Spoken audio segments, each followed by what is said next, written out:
Somewhere between the last mountain pass and the first Roman road, Italy begins. Not with a border crossing, not with a sign, but with a shift in the air, heavier, warmer, older. We are moving south, and we will not stop until we reach the sea. Our route covers 1,500 kilometers, 25 waypoints, 3,000 years of continuous human civilization. We begin where the Alps end. We will finish at the edge of the Mediterranean. Italy does not reveal itself all at once. It unfolds layer by layer, and every kilometer southward strips away another century.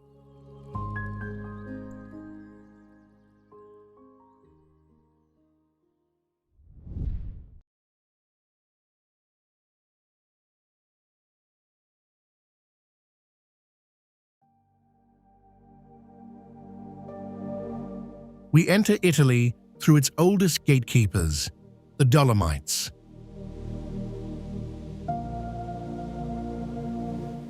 A mountain range that does not ease you in. It presents itself as a wall.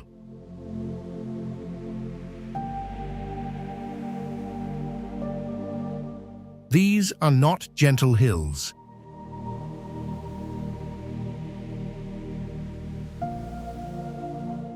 These are vertical columns of pale limestone, forced upward by the collision of continents 50 million years ago.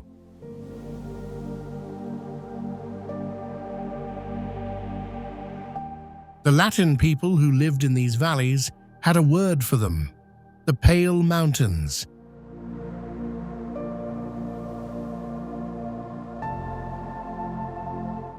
At dawn, you understand why. The rock face ignites in shades of amber, copper, and fire.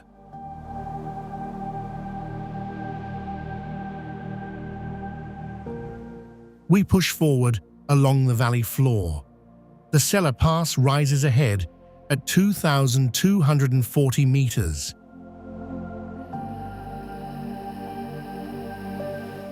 Beyond it, the terrain descends, and Italy proper begins. From the high limestone walls of the Alps, we descend toward water, where the mountains soften and Italy begins to breathe.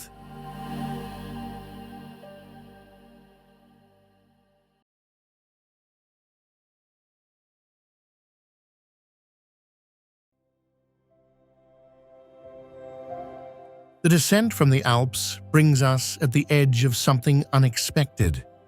A lake 46 kilometers long, shaped like an inverted Y, carved by glacial movement over 10,000 years.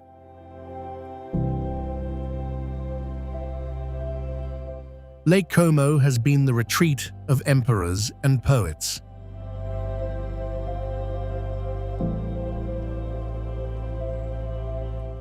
Pliny the Younger built 2 villas on its shores.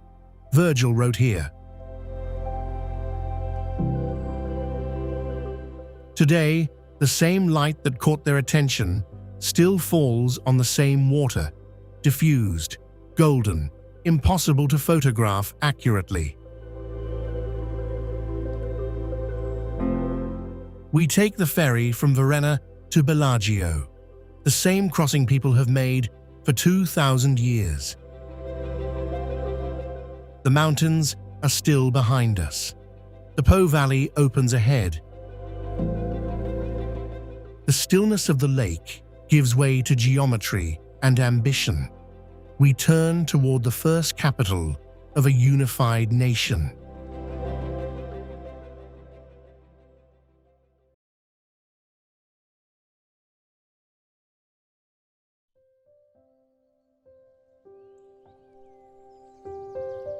We enter Turin the way the House of Savoy intended, through a formal axis of Baroque architecture, wide enough to parade an army.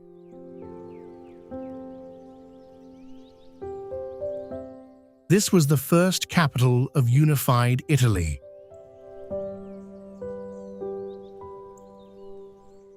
Before Rome claimed that title in 1871, Turin held it, and the ambition of that moment is still written into every colonnaded arcade and symmetrical piazza.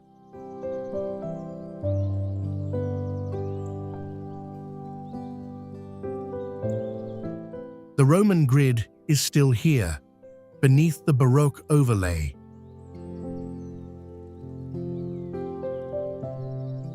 The streets of ancient Augusta Taurinorum, Turin's Roman name, still determine where you walk today. 2,000 years of cities, stacked. From Turin, we turn east.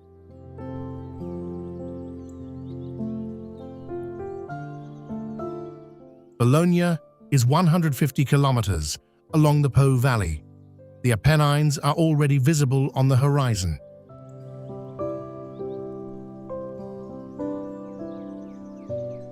The backbone of the peninsula we are about to cross.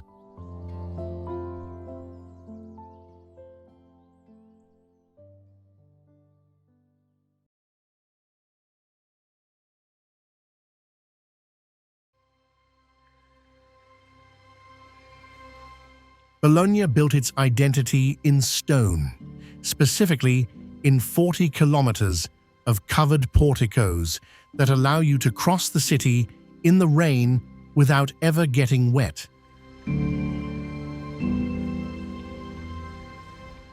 This is not an accident of urban planning.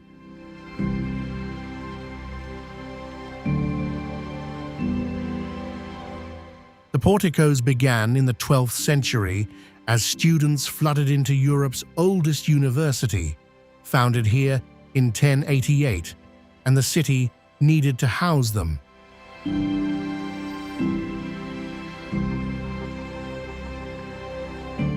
Buildings were extended outward, over the street, to create more floor space. The street below stayed clear.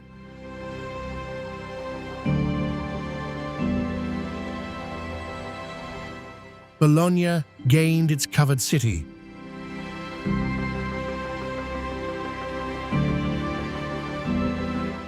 Two medieval towers still mark the city's center. Asinelli rises 97 meters, leaning slightly east.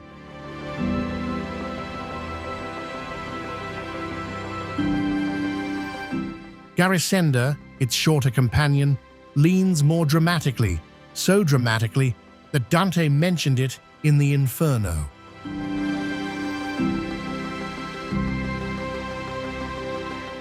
We descend from the towers and move south. The porticos fade, the Apennines rise, and the Renaissance waits on the other side of the hills.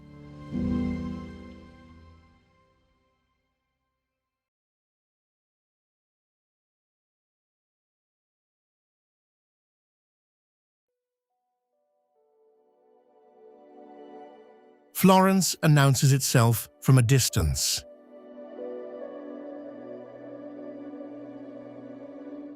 The dome of the Cattedrale di Santa Maria del Fiore, completed by Brunelleschi in 1436, is visible from the surrounding hills before you reach the city walls.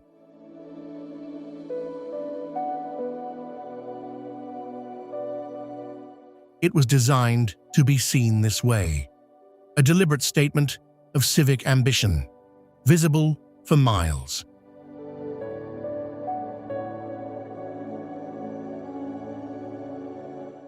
We cross the Arno on the Ponte Vecchio, the old bridge, which has stood here since 1345.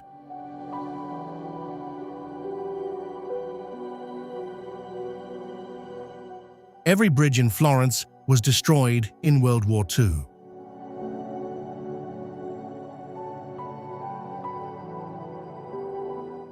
The retreating German forces spared only this one, on Hitler's personal order. No one knows precisely why. The bridge endures.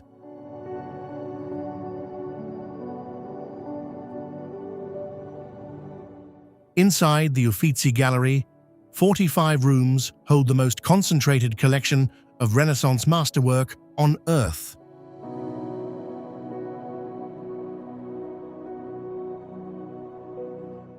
But Florence is not a museum.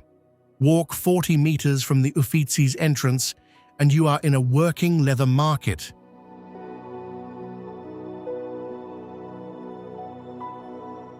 The Oltrarno, literally beyond the Arno, was where the artisans worked. The goldsmiths, the bookbinders, the furniture restorers. They are still here. We push deeper into this quarter before turning south. Beyond the dome and the marble, the land opens, and art gives way to agriculture.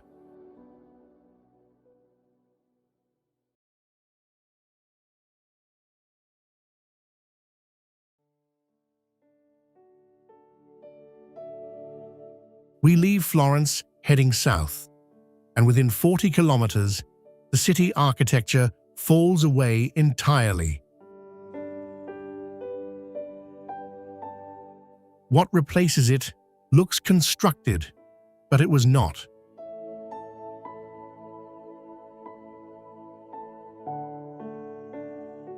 The Tuscan landscape that appears so perfectly composed was shaped by 1,000 years of agricultural management.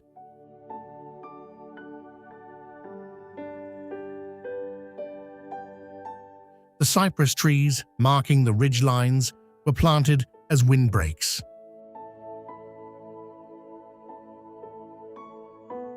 The stone farmhouses, called poderi, were positioned for sun and water. The vineyards were terraced by hand. Beneath us, the Via Francigena, the pilgrim road from Canterbury to Rome, used continuously since the 10th century. The dust of medieval travelers is under this same road surface. We are moving in the same direction they moved. The pilgrim road bends, and on the horizon, a fortress city of brick and rivalry emerges.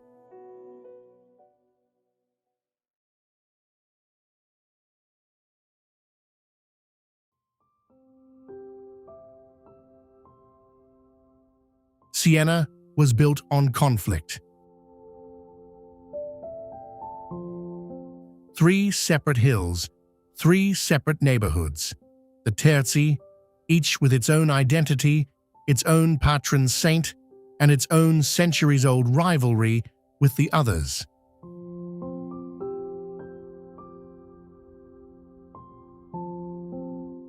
Every year, in July and August, that rivalry reaches its peak in the Piazza del Campo, a shell-shaped medieval square, when the Palio horse race is run.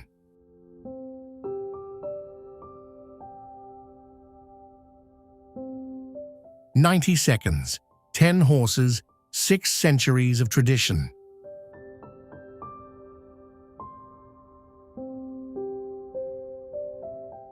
The Piazza del Campo is not flat.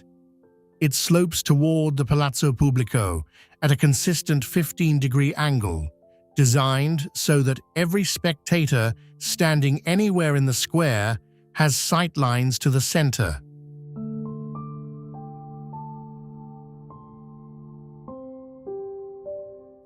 It was engineered for spectacle in the 14th century. From medieval spectacle, we climb toward volcanic stone and an older civilization beneath it.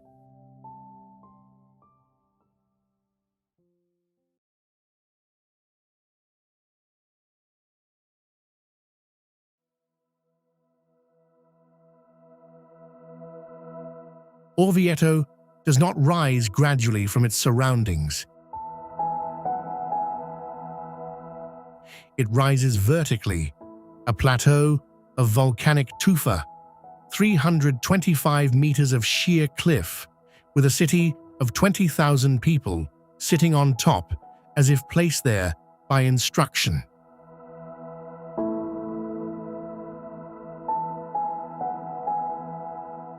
The Etruscans settled Orvieto before Rome existed.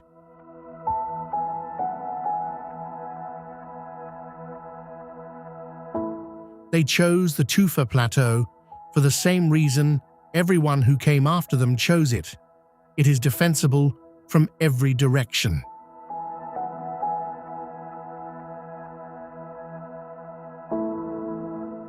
Below the current city, a network of 1,200 tunnels and caves was carved into the soft rock over 2,500 years.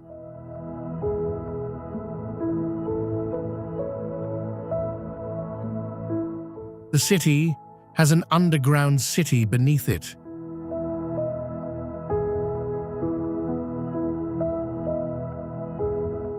The Pozzo di San Patrizio, St. Patrick's Well, was drilled 53 meters into the rock in 1527 to guarantee water supply during a siege.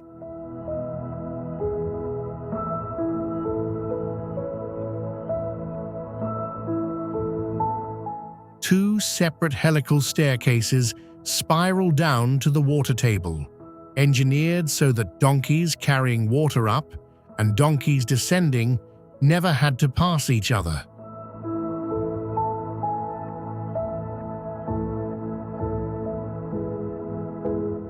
The plateau falls away, and every road now pulls us toward a single name.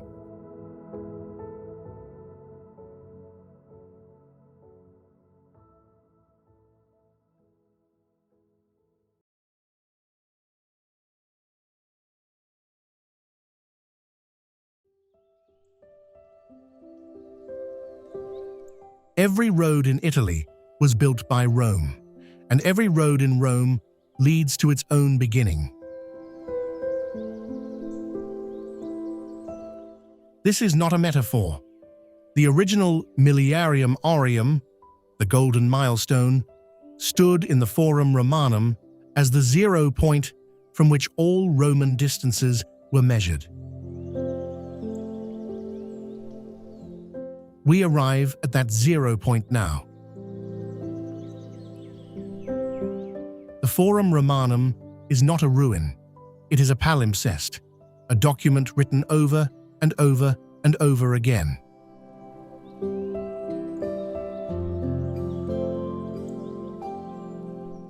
The columns here are Greek, Roman, Byzantine, and medieval, standing within meters of each other.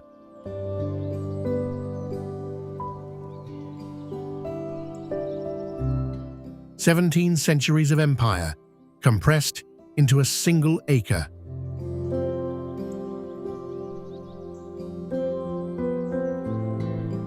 The Colosseum. Construction began in 72 AD under Vespasian, using 100,000 tons of travertine stone extracted from quarries 24 kilometers away.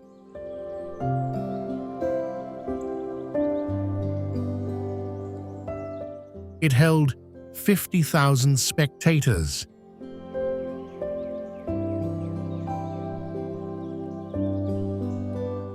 Its engineering was so precise that the entire structure could be evacuated in under 3 minutes through its 80 vomitoria, the exit passages, a crowd management system that modern stadium architects still study.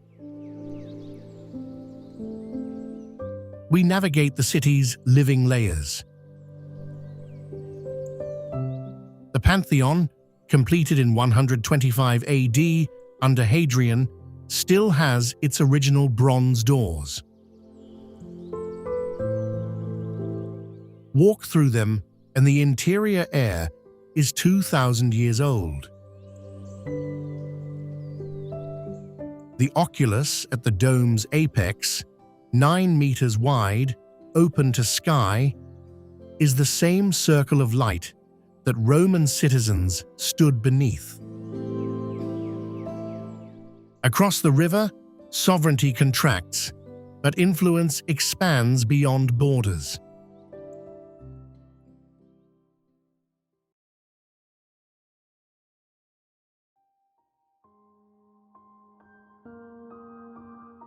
Across the Tiber, on 44 hectares of sovereign territory, sits the smallest internationally recognized state on Earth.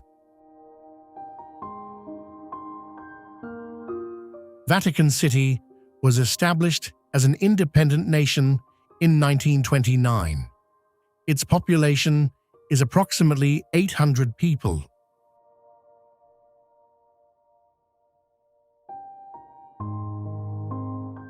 It controls an institutional reach that spans 1.3 billion.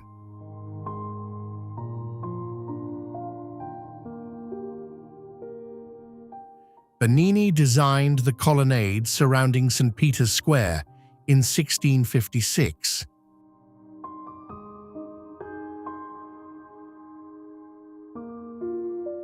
He described it as the church opening its arms to Catholics, welcoming heretics, and enlightening non-believers.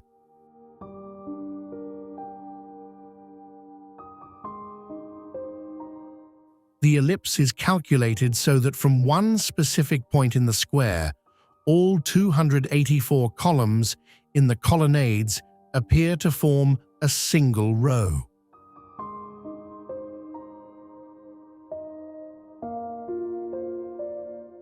Michelangelo began painting the Sistine Chapel ceiling in 1508. He finished in 1512.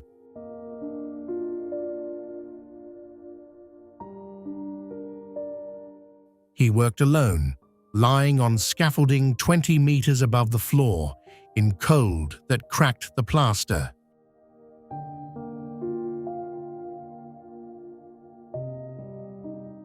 He damaged his eyesight permanently. The result covers 500 square meters.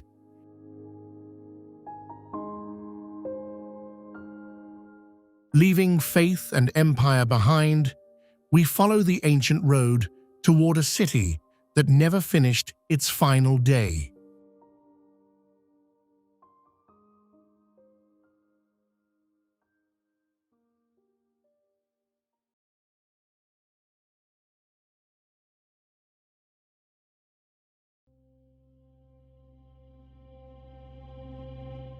On the 24th of August, 79 AD, Mount Vesuvius erupted. The city of Pompeii, 20,000 people, 66 hectares of urban fabric, was buried under 6 meters of volcanic material within 18 hours.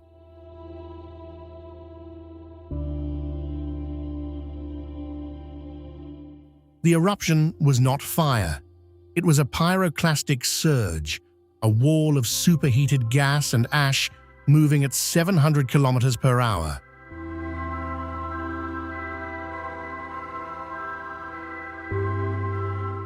The people of Pompeii did not burn.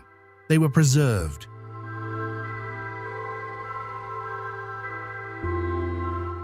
The Via dell'Abbondanza is the main commercial artery. Walking its length today, you pass bakeries with millstones still in place, thermopolia, fast food counters, with the amphorae still embedded in the serving surface, and election graffiti painted on the walls advocating for candidates whose names we still know. The city was not rediscovered until 1748. In the centuries it lay buried, Pompeii held its shape. It is the only complete Roman city on Earth. Time restarts just kilometers away, louder, faster, unapologetically alive.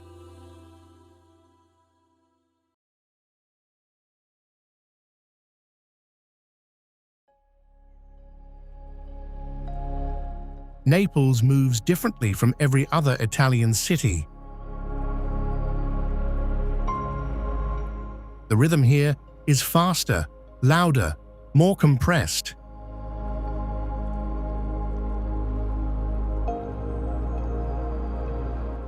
The streets of the Spacca Napoli, the Greek grid, laid out in 470 BC, are still only 6 meters wide. 2,000 years of traffic have not widened them.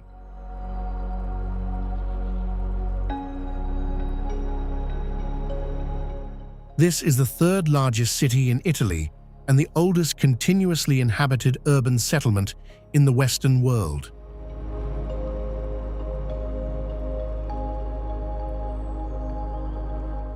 Every layer of European civilization is present simultaneously.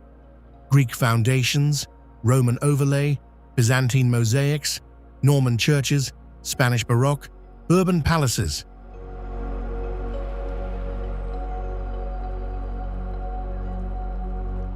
Pizza was invented here. Specifically, the margherita was created in 1889 for Queen Margherita of Savoy by pizzaiolo Raffaele Esposito.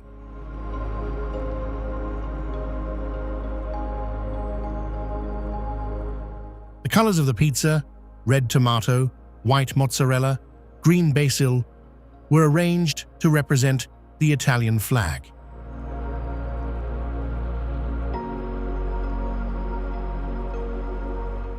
We eat this dish in the city that created it, in a quarter that smells of wood smoke and sea salt.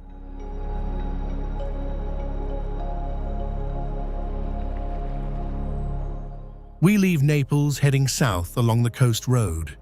The terrain becomes immediately extreme.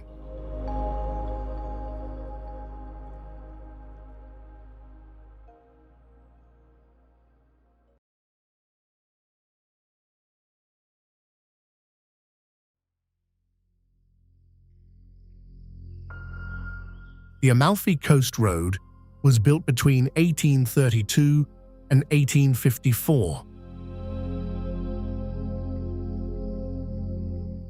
Before it, the coastal villages were accessible only by sea.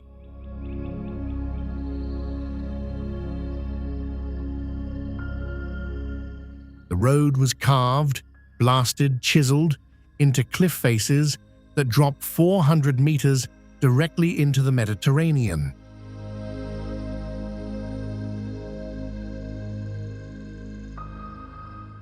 What this road created is one of the most dramatic built environments on Earth, a linear sequence of vertical villages, each clinging to its cliff face, each facing the same sea, each with its own microclimate, determined by which direction the rock face turns.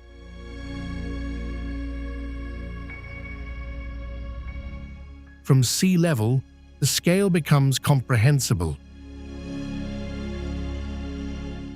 The houses are stacked, literally above each other, on terraces cut into stone. The lemon groves are on terraces above the houses. The roads are above the lemon groves. The clouds are above the roads. Along the same carved cliff face, color gathers and cascades toward the water.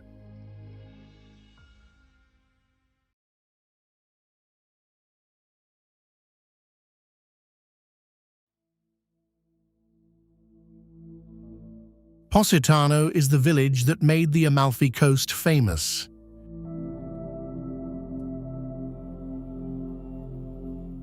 John Steinbeck wrote about it in 1953. Positano bites deep.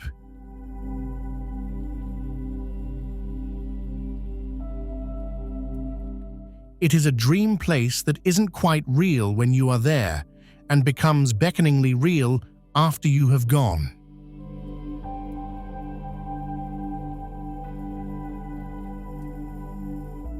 The geometry of Positano is entirely vertical.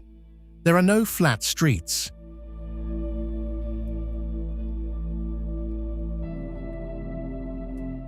Every route through the village is either ascending or descending a staircase.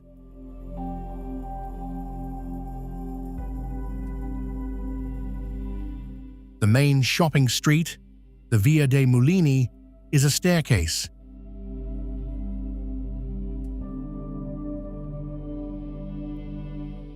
The beach is at sea level.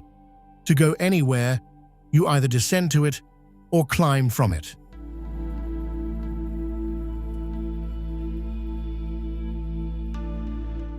We climb from the beach to the Chiesa di Santa Maria Assunta at the village's apex, passing through layers of bougainvillea, ceramic tiled steps, and lemon-scented air.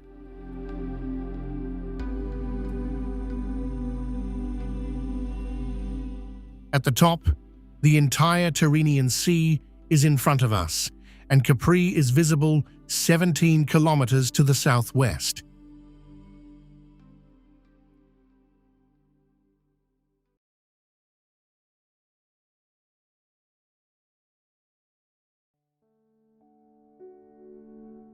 We leave the mainland by ferry.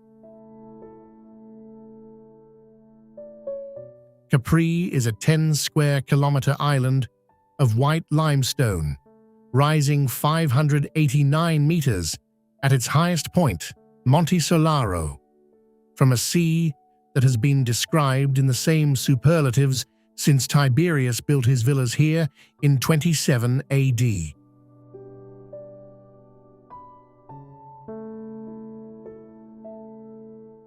The Blue Grotto, the Grotta Azzurra, was known to the Romans and forgotten for centuries.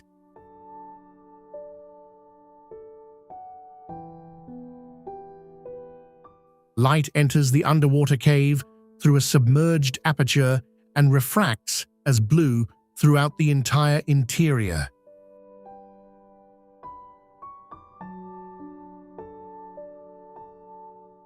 The effect is an accident of geology and angle. From Capri, we cross 30 kilometers west to Ischia, a volcanic island still geologically active, whose thermal springs have been used since Greek colonists arrived in 770 BC. The heat from the earth below the island reaches 150 degrees Celsius at depth. It surfaces as warm water. From imperial retreat to quiet harbor, we seek the island that kept its silence.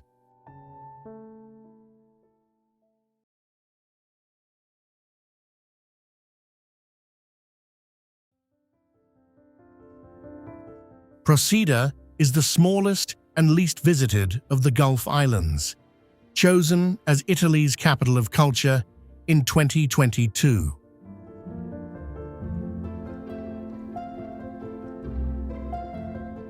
The Marina Coricella, a horseshoe harbor of stacked pastel buildings built without roads, accessible only on foot, has changed almost nothing since the 17th century. Turning north along the Ligurian Arc, we return to cliffs, but this time carved by farmers instead of kings.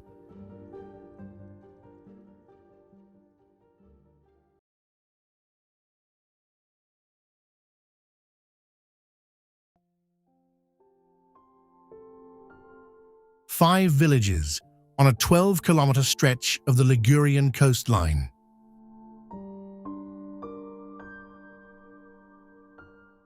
Each village was built where the cliff allowed it, in notches, on promontories, in narrow valleys where a river met the sea.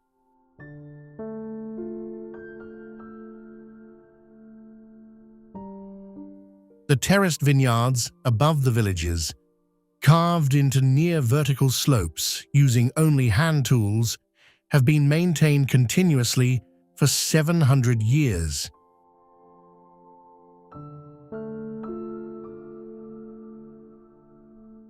The Cinque Terre was declared a UNESCO World Heritage Site in 1997. not for the villages themselves, but for the agricultural terraces.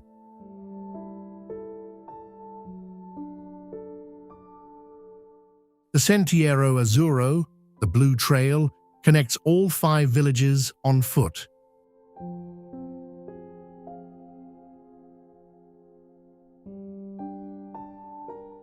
The section between Manarola and Rio Maggiore is called the Via dell'Amore, the Path of Love.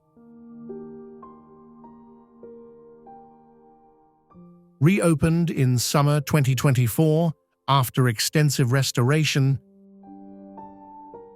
it now operates with mandatory pre-booked time slots for visitors. The sea falls behind us. The land hardens. We descend into Italy's oldest memory.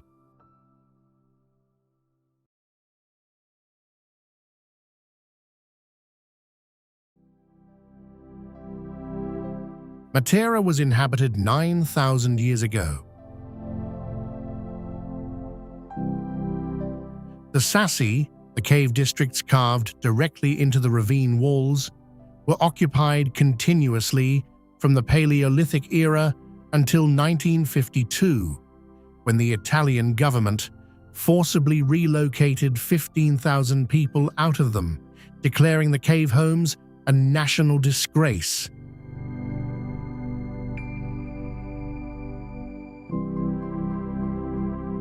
The evicted residents moved into modern housing. The caves stood empty for 30 years.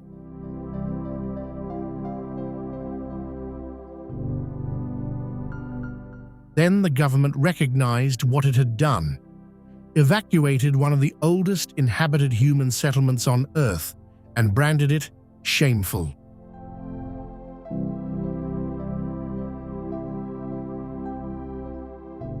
The Sassi were recognized as a UNESCO World Heritage Site in 1993.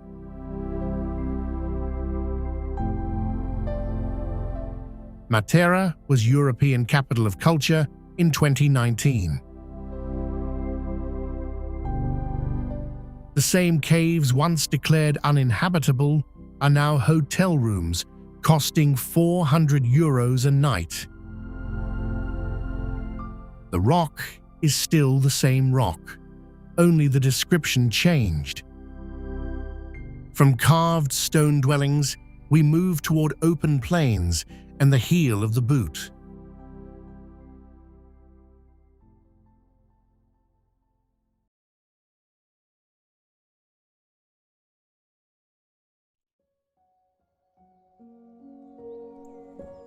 Puglia is the heel of the Italian boot, and it is a different country.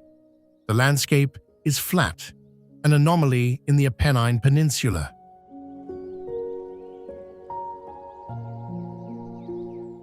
The olive trees are ancient. Many are over 1,000 years old.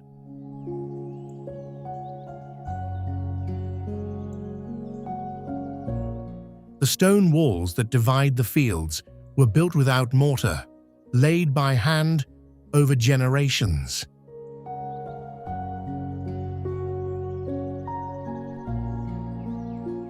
In Alberobello, 1,500 trulli cover a hillside.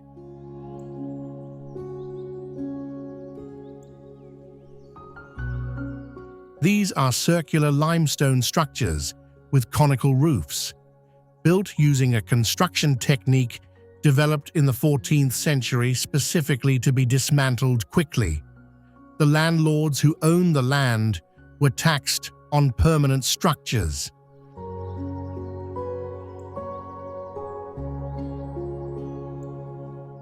The trulli could be taken down when the tax collector came and rebuilt afterwards. The tax loophole lasted 300 years. Each conical roof carries a pinnacle, a finial, with a unique symbol. Some are astrological, some are religious. Their precise meanings are disputed. The trulli keep their secrets. The Trulli recede in the rear view, and the road climbs back into painted hills.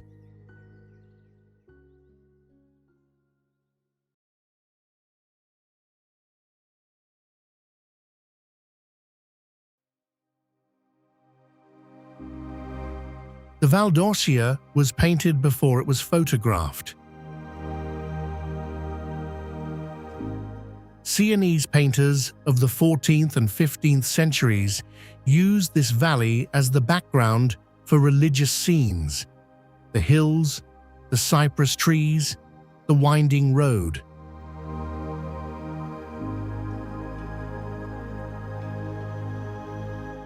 Their paintings defined what the Italian landscape looked like in the European imagination for 500 years.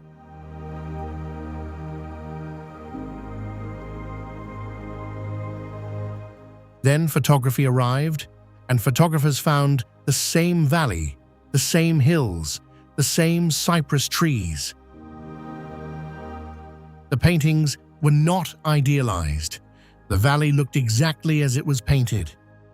From rolling earth to rising water, the peninsula narrows and the lagoon appears.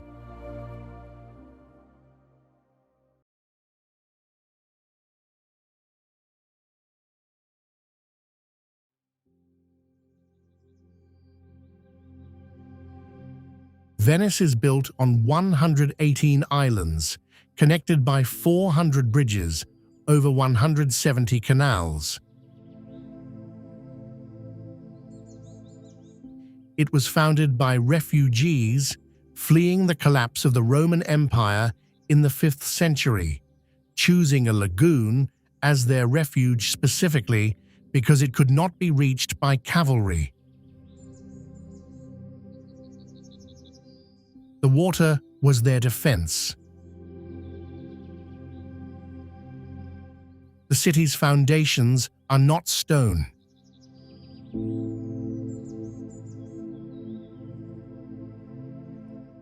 They are millions of wooden piles, alder and oak, driven into the lagoon's sediment.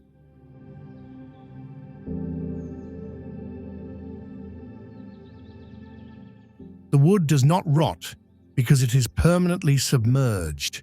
Deprived of oxygen, the piles have petrified over 15 centuries and hardened to the density of stone.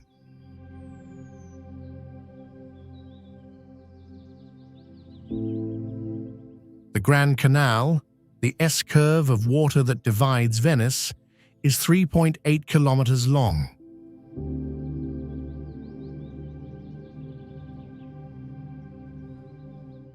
The palazzi lining both banks were built between the 10th and 18th centuries by merchant families whose trading wealth made Venice the most powerful commercial republic in the Mediterranean for 3 centuries.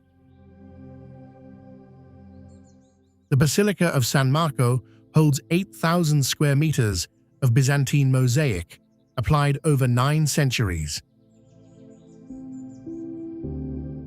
The golden ceiling is not gold paint.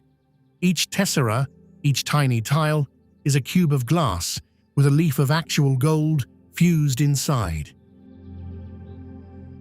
The ceiling holds approximately 13 million individual tiles. We leave the floating city behind and cross open water to the island that absorbed every civilization that touched it.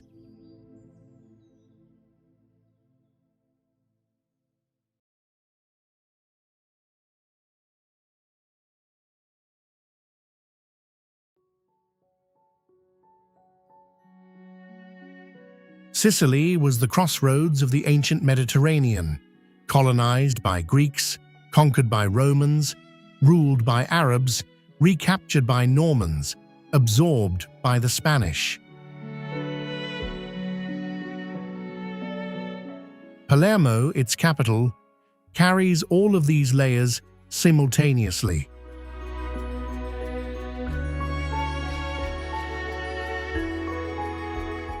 The Palatine Chapel, the Cappella Palatina, is the architectural record of this convergence.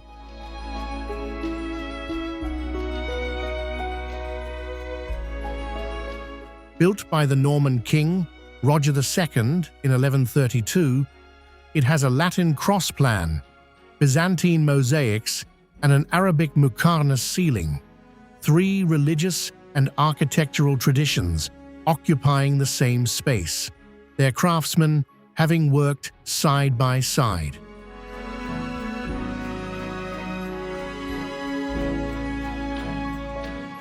The Palermo market has been in continuous operation since the Arab period, approximately 1,100 years.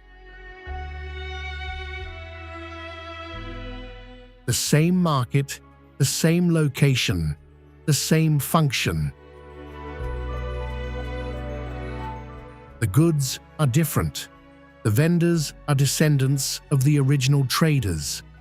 The noise is exactly as it has always been. And now, there is only one direction left to move.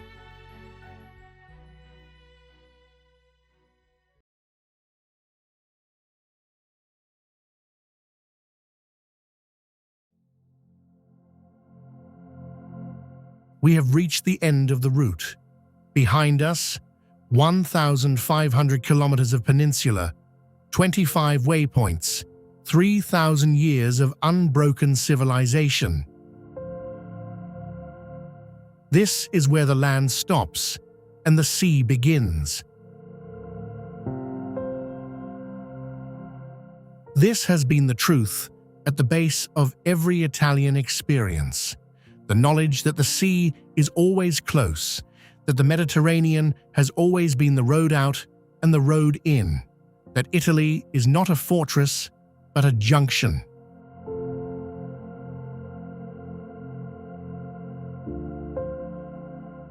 Greeks came from this sea. Romans sailed across it to build their empire.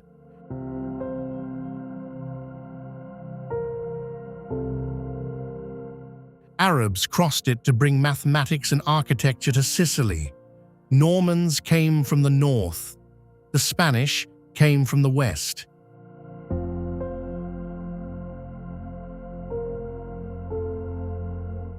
Every civilization that shaped this peninsula arrived with the sea behind it.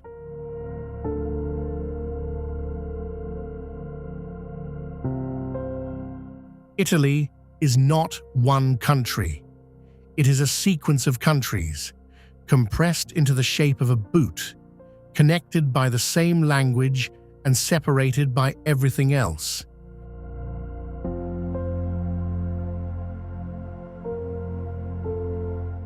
Every region we pass through was once a different nation, with different rulers, different loyalties, different architecture, different food.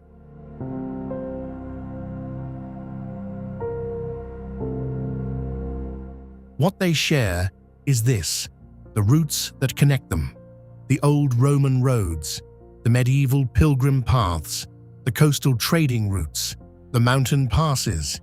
Italy is not a place. Italy is a direction of travel.